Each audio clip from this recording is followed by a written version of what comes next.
நம்ம ஒன்றுமே இல்லாமல் ஒருத்தராக இருக்கும்போது நம்ம இன்றைக்கும் இருக்கும்போது என்றைக்கு அந்த who was at lady still the lady same lady. அதுதான் சொல்கிறேன். சி மற்றவங்களுக்கு அது எப்படி நடக்குது அப்படின்னாங்கன்னா ஏதோ டீவியேஷன்ஸ் ஆகுது, எல்லாமே எல்லாத்துக்குமே எக்ஸ்போஸ் ஆகும். பட் ஆனால் அதுதான் நீங்கள் சொல்கிறது தான். ஹவெவர் யூ வாண்ட் டு உங்கள் மனசை நீங்கள் எப்படி கட்டுப்படுத்துக்கிறீங்கிறது தானே.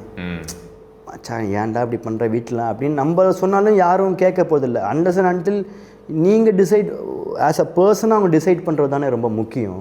அதெல்லாம் வரும் தான். பட் ஆனால் ஜீரோவில் இருக்கிறவங்கள மாதிரி கிடையாது தலைவா.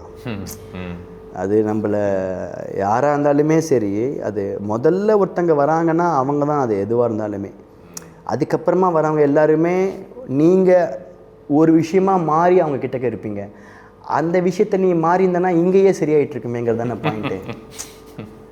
இவங்க கூட ஏதோ பிரச்சனையாக இருக்குன்னு ஏதோ வெறுத்து போயிட்டு வேற ஒருத்தர் கூட போய் சேரும்போது அவங்களுக்காக நீங்கள் ஏதோ ஒன்று மாற்ற தான் போகிறீங்க. அந்த மாத்திரத்தை இங்கேயே மாற்றிருந்தானா யாருமே மாத்திரை சாப்பிட்ருக்க வேணாம் போல இருக்கு. அந்த மாதிரி ஆகிட்டுருக்கு. புரியுது. ஜாலியாக நீங்கள் குட்டி தாத்தா பாட்டி குழந்தைங்களோடலாம் நீங்கள் எதையும் முகம் சொல்லிக்காமல் உட்காந்து ஒரு படத்தை ஜாலியாக பார்க்கலாம் அப்படிங்கிறது தான் ஐடியாவே.